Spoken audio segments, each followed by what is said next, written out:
Hello friends, नमस्कार। मैं प्रियंका स्वागत करती हूँ आप सभी का आपके अपने चैनल टारगेट टीचर जॉब में। दोस्तों, आज हम डीएलएड थर्ड सेमेस्टर का सामाजिक अध्ययन देखेंगे और ये है आपका क्लास नंबर 19। तो दोस्तों, आज हम देखेंगे आपका अध्याय नंबर 6, भारत में अंग्रेजी साम्राज्य की स्थापना। इसके अंतर्गत हम लोग देख चुके हैं लॉर्ड क्लाइव और वारेन हेस्टिंग, कॉर्नवालिस, वेलेजली और विलियम बेंटिक। तो दोस्तों, इसमें आज हम लोग देखेंगे लॉर्ड डलहौजी। तो चलिए देखते हैं। लॉर्ड हार्डिंग के पश्चात 1848 ईस्वी में लॉर्ड डलहौजी की गवर्नर जनरल के रूप में नियुक्ति हुई भारत में, और भारत में ब्रिटिश साम्राज्य का जितना अधिक विस्तार डलहौजी के शासनकाल में हुआ, उसका आधा भी किसी अन्य गवर्नर जनरल के काल में नहीं हुआ। अन्य गवर्नर जनरल की अलग अलग नीतियों का अनुसरण करते हुए उसने भारत में कंपनी के साम्राज्य के विस्तार के लिए युद्ध एवं शांति दोनों नीतियों का प्रयोग किया। तो दोस्तों, चूंकि इसको अनुभव हो गया था कि किस तरह से भारत में शासन करना है, किस तरह से भारत में अपने साम्राज्य का विस्तार करना है, तो उससे एक तरह से इसने सीख ली। उन सारी नीतियों से जो भी इसके पहले के गवर्नर थे उनसे इसने सीख ली और उन्हीं के पदचिन्हों पर चलते हुए, अनुसरण उसका करते हुए ये अपने साम्राज्य को विस्तार करने में लग गया। और एक तरह से उसके लिए उसने युद्ध का भी सहारा लिया और शांति नीति को भी अपनाया।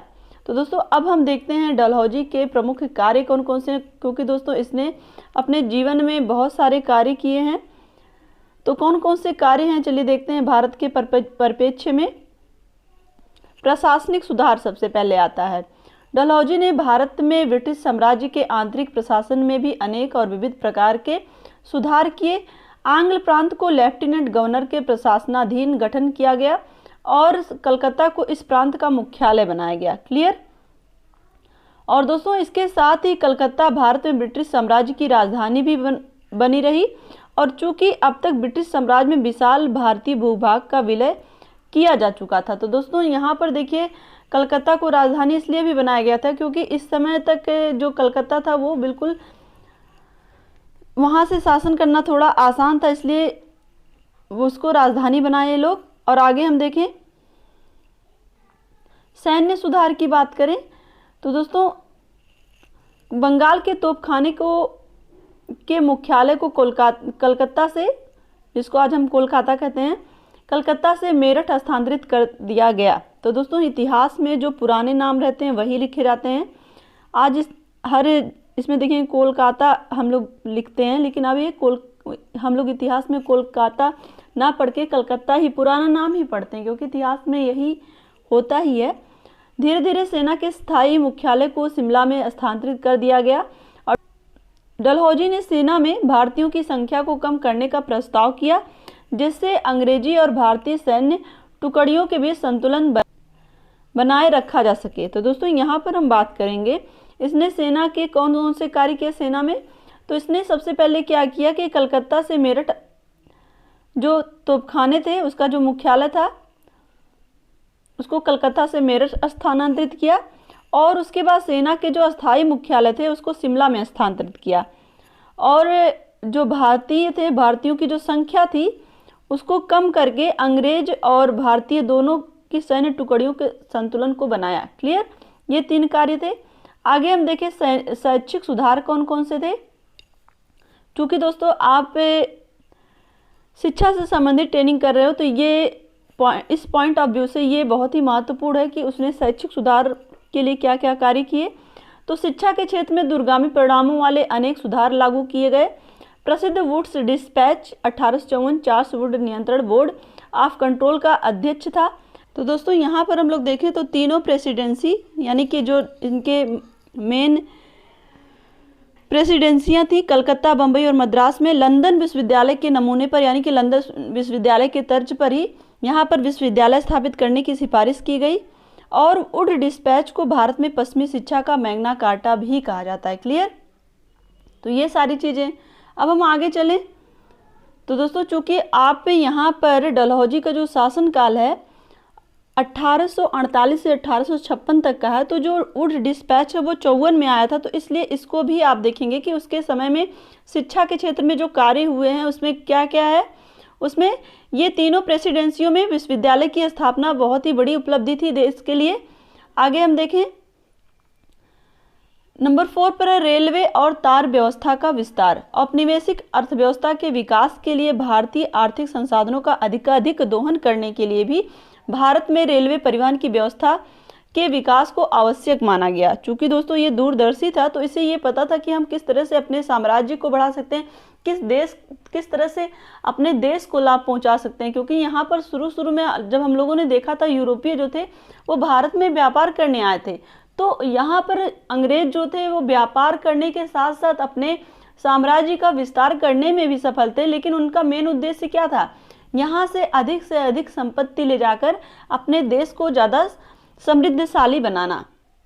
तो इस लिहाज से इन लोगों ने क्या किया कि जिस तरह से अधिक दोहन हो, इसके लिए इन्होंने रेलवे परिवहन की व्यवस्था के विकास को भी आवश्यक माना। और देखिए, ये सबसे महत्वपूर्ण पॉइंट है कि बम्बई से थाड़े को जोड़ने वाली प्रथम रेलवे लाइन को 1853 ईस्वी में चालू किया गया। यानी कि जो प्रथम रेलगाड़ी शुरू की गई वो कब शुरू की गई?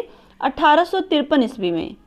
ये क्वेश्चन बहुत ही महत्वपूर्ण है दोस्तों। आगे हम देखें, यहाँ पे ये कि अक्सर ये एग्जाम में पूछता है कि भारत में पहली ट्रेन कब से कब तक चली, तो ये आपका ये डलहौजी के ही शासनकाल में चला था 1853 में।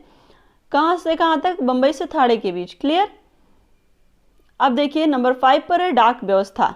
1854 ईस्वी में एक पोस्ट ऑफिस एक्ट पारित किया गया और डाक व्यवस्था की देखरेख के लिए डायरेक्टर जनरल को नियुक्त किया गया और डाक टिकटों का समान मूल्य निर्धारित भी किया गया। यानी कि जो डाक टिकट लगते थे उसका मूल्य भी निर्धारित किया गया। क्लियर? आगे हम देखें, छठवां कौन सा कार्य है? सार्वजनिक निर्माण विभाग। तो डलहौजी से पूर्व सार्वजनिक निर्माण विभाग एक सैनिक अधीन विभाग था। उसने एक सार्वजनिक निर्माण विभाग का गठन किया। तो इसके पहले क्या था? जो सार्वजनिक विभाग था वो सैनिक के अधीन था। उसने अब स्वतंत्र सार्वजनिक निर्माण विभाग की स्थापना की। क्लियर? यहाँ पर देखिए नंबर 7 पर आर्थिक सुधार। कराची, बम्बई और कलकत्ता के बंदरगाहों को विकसित किया गया और जहाज रानी को सुगम बनाने के लिए अनेक दीप स्तंभों का निर्माण कराया गया। तो दोस्तों यहाँ पर देखिए, कराची, बम्बई और कलकत्ता जो भी समुद्री राज्य थे उनके किनारे बंदरगाहों को विकसित किया गया, जिससे कि उन्हें, चूंकि दोस्तों उस समय तो अधिकतर जो व्यापार होते थे वो समुद्री मार्ग से होते थे और समुद्री मार्ग के साथ साथ वहाँ से सामान लाना ले जाना, उसके लिए बंदरगाह को और अच्छे ढंग से विकसित करना। तो ये सारे कार्य थे जिससे आर्थिक सुधार के अंतर्गत रखा गया कि किस तरह से वो अपने अर्थव्यवस्था में सुधार लाएंगे। जितने ज़्यादा वो सामान ले जाएंगे उतनी ही ज़्यादा वो अपने देश को शक्तिशाली बना पाएंगे, अपने देश को समृद्ध बना पाएंगे। तो एक तरह से आर्थिक सुधार के दृष्टिकोण से भी ये सारे कार्य किए गए। आगे हम देखें, सामाजिक सुधार के अंतर्गत क्या क्या चीजें हैं।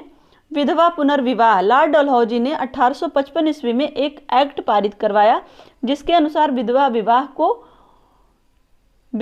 पुनर्विवाह को मान्यता मिली। ठीक,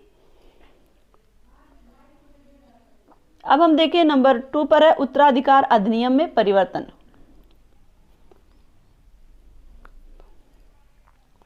उत्तराधिकार अधिनियम में परिवर्तन के लिए 1850 ईस्वी में डलहौजी ने एक कानून पारित करवाया जिसके अनुसार धर्म परिवर्तन करने पर व्यक्ति को उसकी पैतृक संपत्ति से वंचित नहीं किया जा सकता। तो दोस्तों ये सामाजिक कार्य में आएगा कि कोई भी अगर अपना धर्म परिवर्तन कर रहा है तो जो उसके पैतृक संपत्ति है वो उससे वंचित नहीं होगा।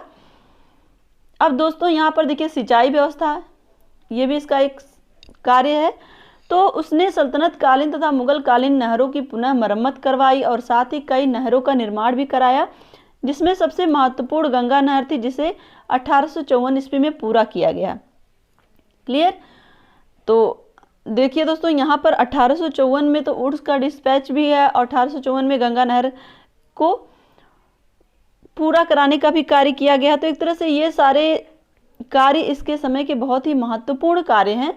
अब दोस्तों इसकी एक सबसे महत्वपूर्ण नीति क्या थी उसके बारे में हम बात करते हैं, क्योंकि इसी के नाम से इसको हम लोग ज़्यादा जानते हैं, डलहौजी।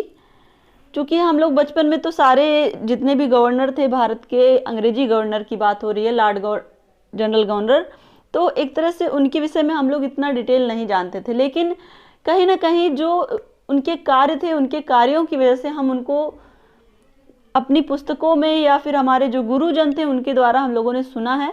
तो सबसे पहले किसके बारे में लोगों ने सुना था कि डलहौजी, और उसकी कौन सी नीति थी?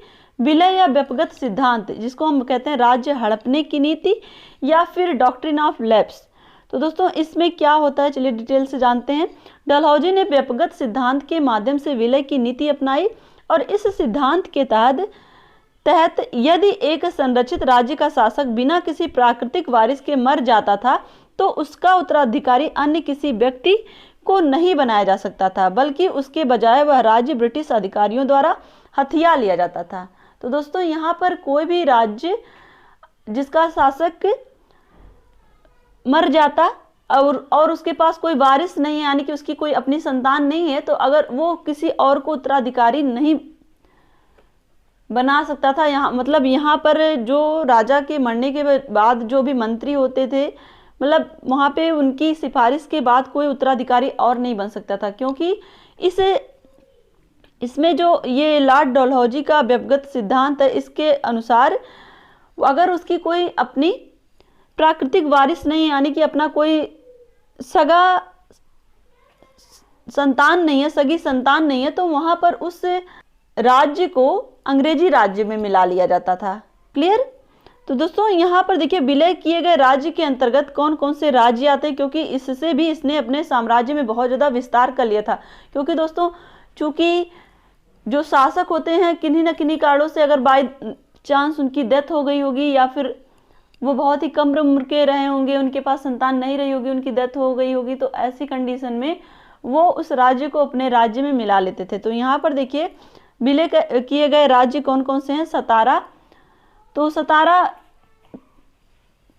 का शासक निसंतान था और ऐसी स्थिति में उसकी मृत्यु के पश्चात राज्य करने वाला कोई नहीं था और 1848 ईस्वी में उसने एक पुत्र को गोद लिया, परंतु लॉर्ड डलहौजी ने उसे स्वीकार नहीं किया और वैध उत्तराधिकारी के अभाव में कंपनी साम्राज्य में विलय कर लिया गया। क्या होता है कि जब उसके पास कोई अपना उत्तराधिकारी नहीं था, तो जब भी उसने गोद जो लिया उसको कंपनी ने, यानी कि जो ईस्ट इंडिया कंपनी थी, उसने उसे वैध नहीं माना और उस उत्तराधिकारी के अभाव में उस राज्य को अपने राज्य में मिला लिया। और इसी तरह से संबलपुर था, संबलपुर 1849 में, सतारा को 1848 में और संबलपुर को 1849 में। क्लियर? यहाँ के शासक कौन थे? नारायण सिंह। इनके पास भी कोई पुत्र नहीं था और एक तरह से यहाँ पर कह सकते थे कि यहाँ पर वो गोद भी नहीं ले सकते थे और इस वजह से कंपनी ने इस शासक के साम्राज्य को भी अपने कंपनी साम्राज्य में मिला लिया। और इसके बाद है झांसी, 1853 ईस्वी में। दोस्तों झांसी रानी के विषय में तो आपने सुना ही होगा। दोस्तों 1853 ईस्वी में गंगाधर राव की मृत्यु हो जाती है। झांसी की रानी जो थी उन्हीं के पति थे ये गंगाधर राव। तो उनकी मृत्यु के बाद झांसी की रानी लक्ष्मीबाई ने दामोदर राव नाम के बालक को गोद लिया और डलहौजी राव को उत्तराधिकारी नहीं मानता था और इसलिए उसने बलपूर्वक झांसी को ब्रिटिश साम्राज्य में विलय कर लिया। दोस्तों आप लोगों ने वो फिगर तो देखा होगा जिसमें झांसी की रानी अपने दत्तक पुत्र को पीठ पर बांधकर अंग्रेजों से युद्ध करती हैं, क्योंकि उन्हें ये गंवारा बिल्कुल नहीं था कि बिना युद्ध के वो अपने साम्राज्य का थोड़ा भी कोना अंग्रेजों को दें। तो एक तरह से वो उनके अंदर जो सेल्फ रिस्पेक्ट थी अपने देश के, अपने राज्य के निवासियों के लिए, वो यहाँ पर हमें देखने को मिलती है कि वो उन्होंने अपने आप को ये महिला नहीं समझा कि मैं एक महिला हूँ, कैसे शासक अंग्रेजों से युद्ध करूंगी, बल्कि उन्होंने डटकर उनका मुकाबला किया। आगे हम देखें नागपुर। नागपुर के शासक कौन थे? राघोजी भोसले। ये 1854 ईस्वी में इनकी मृत्यु हो जाती है और इनके पास भी कोई पुत्र नहीं था, इस वजह से ब्रिटिश से साम्राज्य में विलय कर लिया जाता है इनके भी राज्य को। और उसके बाद है बरार। दोस्तों बरार के विलय का आधार दूसरा था, परंतु डलहौजी ने अवसर का लाभ उठाकर कंपनी साम्राज्य में इसे मिला लिया। जो निजाम थे उन पर कंपनी के 8 लाख रुपए का बकाया था, जिसे ना चुका पाने के कारण ही बरार का विलय किया गया था। तो दोस्तों यहाँ पर देखिए जितने भी हम लोगों ने राज्य देखे, इसमें बरार जो है ये बिल्कुल अलग इसका कुछ कॉन्सेप्ट था कि यहाँ पर वो कंपनी का 8 लाख रुपए बकाया रहता और उस बकाये को चुकाने में वो असमर्थ होते हैं, जिसकी वजह से उनके साम्राज्य को मिला लिया जाता है। और उसके बाद अवध 1856 ईस्वी में लॉर्ड डलहौजी ने कुशासन का आरोप लगाकर अवध का ब्रिटिश साम्राज्य में विलय कर लिया था। तो दोस्तों यहाँ पर देखिए राज्य हड़प करने की नीति, नाम से ही आपको लग रहा है कि किसी न किसी कारण से इनका मेन मोटिव था कि हम किसी तरह से अपने साम्राज्य का विस्तार करें। ये इसी अवसर की ताक में रहते थे कि हम अपने साम्राज्य को किस तरह से बड़ा करें, किस तरह से अपने साम्राज्य को विस्तृत रूप दें। तो दोस्तों ये सारी चीजें हम लोगों ने देखी। और अब हम बात करें तो डलहौजी के कार्यों के मूल्यांकन के विषय में, तो डलहौजी ने अपनी युद्ध एवं शांति की नीति के माध्यम से न केवल भारत में अंग्रेजी साम्राज्य का विस्तार किया बल्कि अनेक सुधार भी किए। तो दोस्तों इसलिए इसके पहले हम लोगों ने इसके जो भी महत्वपूर्ण कार्य थे वो देखे और उसके बाद हमने ये देखा है राज्य हड़प करने की नीति इसकी। तो दोस्तों इसकी यही एक बुराई, इसके लिए दोस्तों या तो देखिए या तो कोई बहुत अच्छे अपने कार्यों के लिए जाना जाता है या तो अपने बुरे कार्यों के लिए जाना जाता है। तो इसके अच्छे कार्य बुरे कार्यों के पीछे छिप गए। देखिए 1853 ईस्वी में इसने भारत में रेलगाड़ी का प्रारंभ करवाया, तो एक तरह से ये बहुत ही बड़ी उपलब्धि थी भारत के लिए, लेकिन इसकी ये उपलब्धि इससे कहीं ना कहीं इसके इन कार्यों में दब गई, जहां पर इसने राज्य हड़प करने की नीति के नाते हम लोग इसको ज़्यादा जानते हैं। तो लेकिन अगर हम इसके दृष्टिकोण से देखें तो इसका मेन उद्देश्य क्या था कि इसका एक मेन उद्देश्य था कि कंपनी के हितों को ध्यान में रखना, और इस तथ्य के बावजूद उसकी नीतियों सुधारों से भारतीयों को लाभ हुआ। इसने तो जो भी, चूंकि ये अंग्रेज था तो अंग्रेजों के हित की बात सोचेगा, कंपनी के हित की बात सोचेगा, तो ये सारी चीजें कहीं ना कहीं वो हमेशा कंपनी के हित में ही सोचा और एक तरह से अप्रत्यक्ष रूप से भारत को भी इसका लाभ हुआ। उसने रेलगाड़ी तो कंपनी की जो व्यापारिक क्षमता थी उसको बढ़ाने के लिए की थी, लेकिन यहाँ पर देखिए कहीं ना कहीं भारत के लोगों को भी आवागमन में सुविधा हुई, भारत के लोगों को भी व्यापार करने में सुविधा हुई और उसकी नीतियों के कारण ही 1857 ईस्वी का विद्रोह हुआ और भारत से कंपनी के शासन का अंत भी हुआ। इसके बावजूद डलहौजी की गणना महान गवर्नर जनरल के रूप में भी की जाती है। तो दोस्तों कहीं ना कहीं इसके ये सारे जो कार्य थे, इस कार्यों की आलोचना भी होती है, लेकिन फिर भी अगर हम बात करें महान गवर्नर जनरल में तो डलहौजी का नाम सर्वोपरि है। तो दोस्तों आज के लिए बस इतना ही। वीडियो लाइक कर दीजिएगा। और आज का क्वेश्चन है कि भारत में डलहौजी ने रेलवे लाइन को कहां से कहां तक चालू किया और कब चालू किया। क्लियर? तो दोस्तों वीडियो को अपने दोस्तों के साथ शेयर जरूर कर दिया करिए। आपके लिए बस इतना सा ही काम है, मेरे लिए तो आप बहुत ही बड़ी जिम्मेदारी होती है, साथ ही बहुत ही ज़्यादा समय मुझे चाहिए इन सब कार्यों को करने के लिए। तो किसी न किसी तरह से सारे कामों को मैनेज करना और आपके लिए वीडियोज डेली लेकर के आना बहुत ही बड़ी उपलब्धि रहती है मेरे लिए। तो आपसे बस एक ही निवेदन है कि वीडियोज को शेयर किया करिए और इसी तरह से आप अपनी मेहनत जारी रखिए, अपना भी ध्यान रखिए, अपनों का भी ध्यान रखिए और बहुत ही मेहनत से पढ़िए दोस्तों, क्योंकि कंपटीशन बहुत ही ज़्यादा आगे बढ़ता जा रहा है। इतनी ज़्यादा कंपटीशन हो जा रहा है, इसमें आपको अपने प्लेस को सुनिश्चित करना है, तो अभी से ही मेहनत करिए टेट सुपर टेट के लिए। तो आज के लिए बस इतना ही। अपना ध्यान रखिए, अपनों का ध्यान रखिए, अपने आसपास सफाई रखिए। हमसे जुड़ने के लिए थैंक यू सो मच। जय हिंद।